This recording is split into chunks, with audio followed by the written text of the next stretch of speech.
السلام عليكم ورحمة الله وبركاته. معكم من قناة كونوا رائعا. شكرا لكم على 63 مشترك. قبل أن نبدأ المقطع لا تنسى الضغط على زر لايك والاشتراك في القناة، وأهم شيء تفعيل زر الجرس ونشر القناة مع أصدقائكم. المهم كي نصل إلى 100 مشترك. طبعا موضوع اليوم على الثقب الأسود أو الثقب الأسود. فقبل أن نبدأ بهذا الموضوع كما قلت لكم انشروا القناة مع أصدقائكم، وفلنقل مقولة اليوم.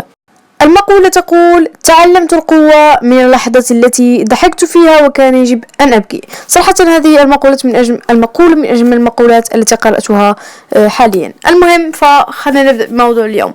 طبعا الثقب الأسود، سنتحدث عن الثقب الأسود وأيضا عن تاريخه أو التاريخ، وأيضا عن النسبية العامة، وأيضا عن العصر الذهبي، والكثير الكثير الكثير من الأشياء بخصوص الثقب الأسود، لأن المقالات التي كتبتها وبحثت عنها سواء في ويكيبيديا أو في غير المواقع كثيرة جدا. فلنبدأ بسم الله.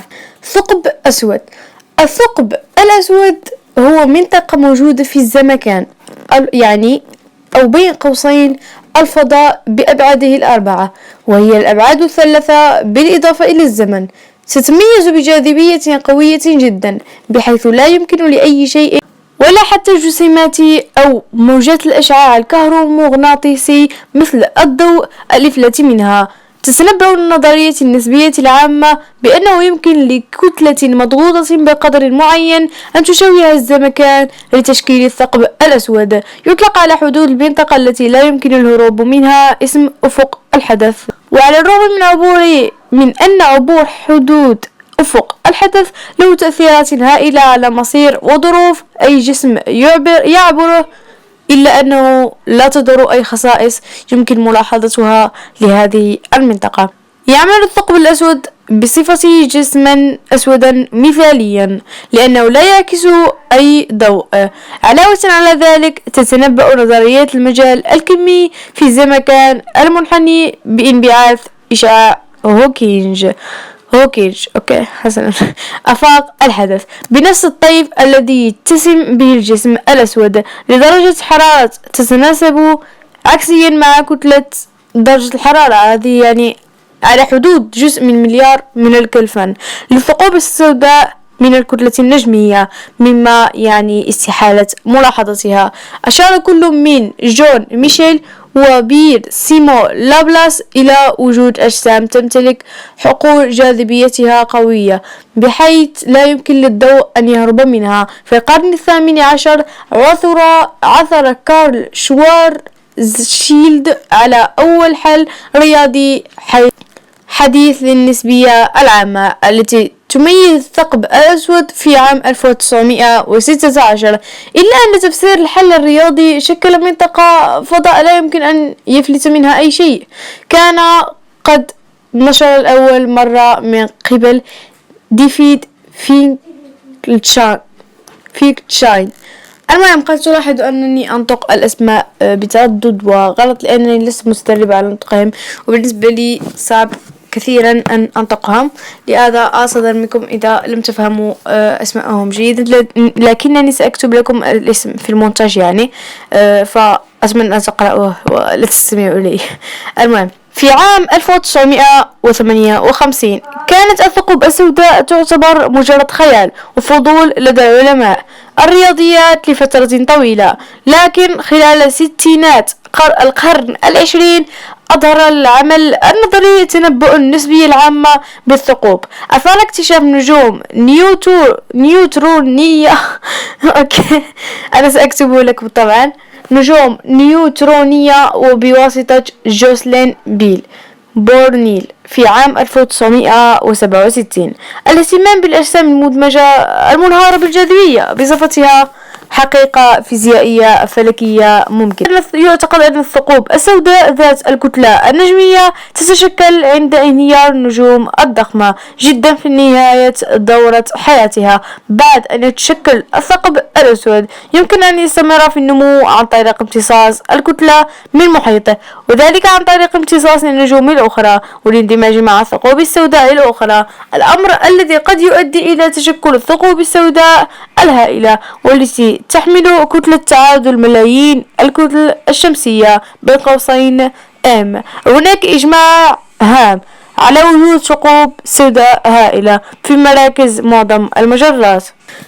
على الرغم من أن محتواها غير مرئي، يمكن استنتاج وجود ثقب أسود من خلال تأثيرها على المواد الأخرى والإشعاع الكهرومغناطيسي مثل الضوء المرئي. يمكن للمادة التي تسقط من الثقب الأسود أن تشكل قرص تراكم خارجي يتم تسخينه عن طريق الاحتكاك، مما يؤدي لتشكيل بعض من أشد الأجسام بريقة في الكون. إذا كان هناك نجوم أخرى تدور حول الثقب الأسود نعم، فيمكن استخدام كل من مداراتها وكتلتها لتحديد كتلة الثقب الأسود وموقعه. يمكن استخدام هذه الملاحظات لاستبعاد البدائل المحتملة مثل النجوم النيوترونية، وبهذه الطريقة تحقق العالم الفلك من العديد من الحالات توقعت وجود الثقب الأسود النجمي ضمن الأنظمة الثنائية. وأثبت أن مصدر الراديو المعروف باسم الرامئة في قلب مجرة درب التبانة يحتوي على ثقب أسود هائل يحمل كتلة تقارب 4.3 مليون كتلة شمسية.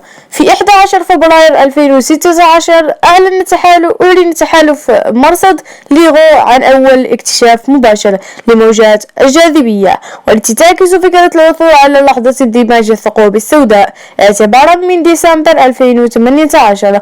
عثر على 11 موجة من موجات الجاذبية التي نشأت من اندماج 10 ثقوب سوداء وموجة جاذبية واحدة نتيجة عن اندماج نجم نيوتروني ثنائي. في 10 أبريل 2019 تم نشر أول صورة على الإطلاق للثقب أسود وما في جواره، يعني قبل 5 أشهر من الآن، يعني اكتشاف حديث. حسنا وذلك في إعقاب القراءات التي حصلت عليها بقراب أفق الحدث في عام 2017 والمتعلقة بالثقب الأسود الهائل في مركز المجرة ميسي 87. الآن سنمر للشيء الثاني والتي هو التاريخ. اقترح الفلكي ورجل الدين الإنجليزي جون ميشيل تصوره لوجود جسم ضخم جدا لدرجة أنه لا يسمح للضوء بأن يفلت منه، وذلك في بحث نشره في نوفمبر 1784. افترضت حسابات ميشيل أن مثل هذا الجسم قد يملك نفس كثافة الشمس، وخلص إلى أن مثل هذا الجسم سوف يتشكل عندما يتجاوز قطر النجم قطر الشمس ب500 مرة، محتسبا أن سرعة الهروب من سطحه ستتجاوز سرعة الضوء المعتادة. أشار ميشيل إلى أنه يمكن اكتشاف هذه الأجسام الفائقة الحجم ولكن غير المرئية من خلال آثارها الجاذبية على الأجسام المرئية القريبة.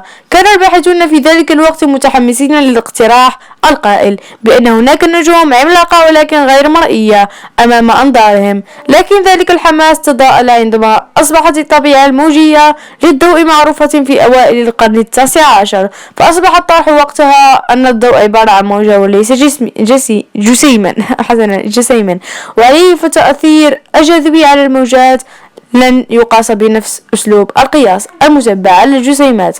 هذا إن وجد تأثير الجاذبية على الأمواج الضوئية النسبية الحديثة. خطأ التصور ميشيل لإمكانية انطلاق شعاع ضوئي مرتفعا من سطح نجم ضخم ويبدأ بالتباطؤ بسبب جاذبية النجم ويتوقف بعدها ثم يسقط مرة أخرى على سطح النجم وكأنه كرة. والآن حان الوقت لكي نمر إلى الفقرة الثالثة والتي هي فقرة النسبية العامة. طبعا في هذا الفيديو لن أركز كثيرا على المونتاج أو وضع الكثير من الصور، بل سأكتفي بأن أقطع لكم الصوت كي يأتي الفيديو أريدكم أن تسمعوا ولا أن تروا، أريدكم أن تركزوا عن السمع وأن تسمعوا المعلومات. حسنا، فنبدأ.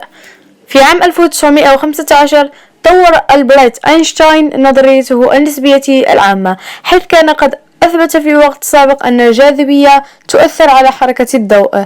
بعد ذلك ببضعة أشهر فقط وجد كارل شوارزشيلد حلا للمعادلات أينشتاين للمجال، والتي تصف مجال الجاذبية لكل من الكتلة النقطية والكتلة الكروية. بعد بضعة أشهر من نتائج شوارزشيلد قدم يوهانس دورست وهو من طلبة هندريك لورتز. طبعا إذا لم تفهم هذا الجزء حد الآن أنصحكم بالعودة شي نصف ثانية هكذا، ماذا أقول، نصف دقيقة شي 30 ثانية وستفهمه حسنا الحل نفسه وبشكل مستقل عن عمل شوارزشيلد لوصف نقطة ذات الكتلة، وكتب متعمقا بتفصيل أفضل وأوسع عن خصائص. ظهر ضمن نتائج وحلول يوهانس نتيجة تعرف في الوقت الحاضر باسم نصف قطر شوارزشيلد، حيث تأول النقطة إلى وضعية التفرد، مما يعني أن بعض المتغيرات ضمن معادلات أينشتاين أصبحت بقيم لا نهائية لم تكن طبيعية. هذا الأمر مفهوما تماما في ذلك الوقت. في عام 1924 أثبت إيدينغتون أن التفرد يختفي بعد تغيير الإحداثيات. بين قوسين انظر إحداثيات إيدينغتون فينكلشتاين أوكي الاسم غلط أعلم. إلا أن الأمر استغرق حتى عام 1933 حتى أدرك جورج ليمايتر أن هذا يعني أن التفرد في دائرة نصف قطرها مقدار شوارزشيلد، وهو تفرد في الإحداثيات غير المادية.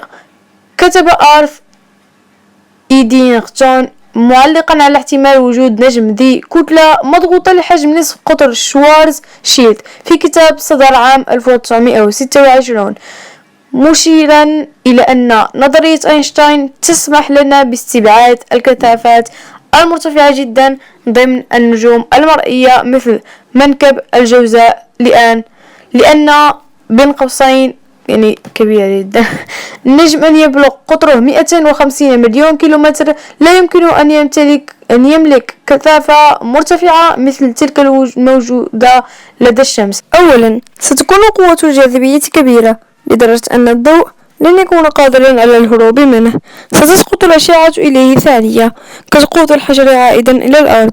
ثانيا سيكون الانزياح نحو الأحمر كبيرا لدرجة أنه سيتم إزاحة الطيف خارج الوجود. ثالثا ستنتج الكتلة انحناء كبيرا في مقياس الزمان والمكان بحيث يتم إغلاق الفضاء حول النجم، مما سيتركنا في الخارج بين قوسين أي في أي مكان. في عام 1931 توصل سوبرمانيان تشاندراسيخان مستخدما النسبية الخاصة إلى أن جسما لا يدور مكونا من المادة المنحلة للإلكترون وبكتلة أعلى من قيمة محددة بين قوسين تسمى الآن حد تشاندراسيخان M1.4 لن يتمكن حلولا مستقرة ضمن النسبية. تم معارضة استنتاجاته من قبل الكثير من معاصريه مثل إيدغتون وليف لانداو الذين ردوا عليه أنه لا بد من وجود آليات غير معروفة ستوقف انهيار المادة. حملت معارضاتهم بعضا من الصحة، فالقزم الأبيض الأكبر قليلا من حد تشاندراسيخان ينهار ليصبح نجما نيوترونيا وهو جسم مستقر بحد ذاته. لكن في عام 1939 توقع روبرت أوبنهايمر وآخرون أن النجوم النيوترونية فوق حد آخر بين قوسين حد تولمان أوبنهايمر فولكلوف ستنهار بناء على التعليلات التي قدمها تشاندراسيخان، وخلصوا إلى أنه من غير المحتمل أن يوجد أي قانون فيزيائي يمكنه أن يوقف انهيار بعض النجوم مما يعني تحوله إلى ثقوب سوداء. حساباتهم الأصلية المبنية على مبدأ استبعاد باولي حددت قيمة الحد الجديد بM 0.7. الفهم اللاحق للقوة المرتفعة التي تؤثر على تنافر النجوم النيوترونية رفعت التقدير إلى قيم تتراوح ما بين M1.5 إلى M3.0. أنت أدت القراءات التي تم تسجيلها في مرصد ليغو للموجة التقالية الناتجة عن اندماج النجم النيوتروني JW170 0817 والذي يعتقد أنه أدى إلى ظهور ثقب أسود بعد ذلك بفترة قصيرة إلى تحسين تقدير حد تولمان أوبنهايمر فولكلوف إلى M2.17. فسر أوبنهايمر وزملائه التفرد على حدود دائرة نصف قطرها قيمة شوارز شيلد على أنه مؤشر على أن هذه هي حدود الفقاعة التي يتوقف الوقت داخلها، وجهة نظر مناسبة للمراهقين خارج الفقاعة، ولكنها بالتأكيد ليست ما يلاحظه الجسم الساقط داخل الفقاعة. وبسبب هذه الخاصية كانت النجوم المنهارة تسمى بين قوسين النجوم المجمدة، لأن المراقب الخارجي سيرى سطح النجم متجمدا في اللحظة التي يصل بها حجم الانهيار إلى نصف قطر شواز شيلد. فقط إلى هذا الحد يكون انتهى فيديو اليوم. طولت عليكم، وصل الفيديو إلى 16 دقيقة. هذا أطول فيديو أنزله في القناة لحد الآن، ولكن هناك الكثير من المعلومات. إذا أردتم أن أنزل الجزء الثاني على هذا الموضوع فاكتبوا لي فقط في التعليقات. أريد أن أخبركم أن أخي الصغير فتح قناة في اليوتيوب اسمها نيمرو أركا. بالنسبة للذي يريد أن يراها سترونها في الديسكريبشن. بس كانت معكم القناة، كل معا ومع السلامة.